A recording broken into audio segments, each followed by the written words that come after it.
Hello and welcome everyone.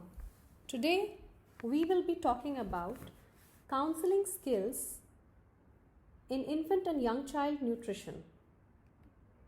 The outline of my talk will consist of the basics of counseling skills and counseling a mother on complementary feeding. This talk aims to cover the competency number 8.5 in pediatrics, which is to counsel and educate mothers on the best practices in complementary feeding. Now, before we begin talking about this competency, let us just recapitulate what we have learned before, that is, the basics of counseling skills.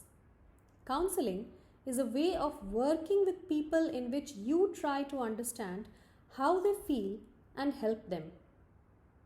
There are three main pillars of counseling skills. First, listening and learning skills. Second is building confidence and giving support to the mother. And last but not the least is checking her understanding. Let us begin by talking about the listening and learning skills. The first of them is the use of non-verbal communication, which means showing your attitude through your posture, expression, and everything except through speaking. The first of them is you should keep your head at level with the mother. You should maintain an eye contact so that she feels that you are attentive and thereby she wants to share her thoughts and experiences with you. You must remove all barriers, including any notes, mobile or pens. You should maintain appropriate distance because the distance between you and the mother should be enough to have a normal conversation. You have to give time. If you make the woman feel that you don't have enough time, she will not be able to open up. And lastly, you should touch appropriately. If there is a need to touch the woman or her baby, then you must be careful to do it in a pleasant and comfortable manner. The second listening and learning skill is to ask open questions, which means you have to ask questions which start with how, why, where. Example, how are you feeding your baby? Rather than asking, are you breastfeeding your child? You must reflect back what the mother says. For example, if she says that I think my baby is not able to eat solids, so your response should be, oh, you think that your baby is not able to eat solids? So this shows that you are listening to her and you want to know more. The fourth one is you have to use responses and gestures which show interest. Example, aha, The fifth skill is very important to empathize. It shows that you understand how the mother is feeling. For example, if the mother says that my baby wants to feed very often, then you must say that, oh, I understand. I understand that your baby wants to feed very often. I can understand that it must trouble you. So you are understanding what she is going through.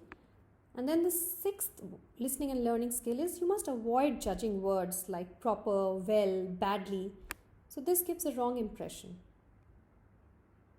Now, the second pillar is building confidence and giving support.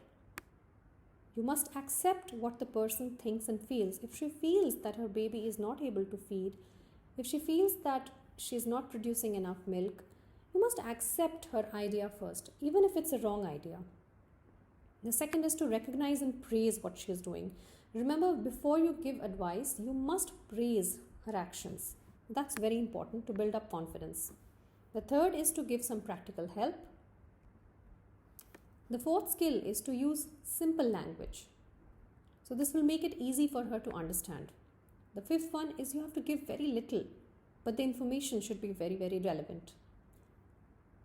The last skill in building confidence is to make one or two suggestions and not commands. You must suggest an idea or an action that is expected out of her rather than commanding her to do so. The last one, which is very important, is checking understanding. It is important to assess how much a mother has grasped, and for that you must arrange the supplies. For example, if you want to explain how a drug is to be administered, you must have the drug at hand, the dispenser at hand, and it will be very, very helpful in checking her understanding. You have to make the mother comfortable. You have to ask open questions about her knowledge, and it should be simultaneously filled up with information from your side while the mother is explaining the task. Asking open questions for demonstration and helping in performing tasks and praising the mother. So with this, we come to an end of the talk on basics of communication skills. And in the next few slides, we will be taking you through a role play which has been recorded, and that will explain to you how to exactly counsel the mother on complementary feeding. Thank you.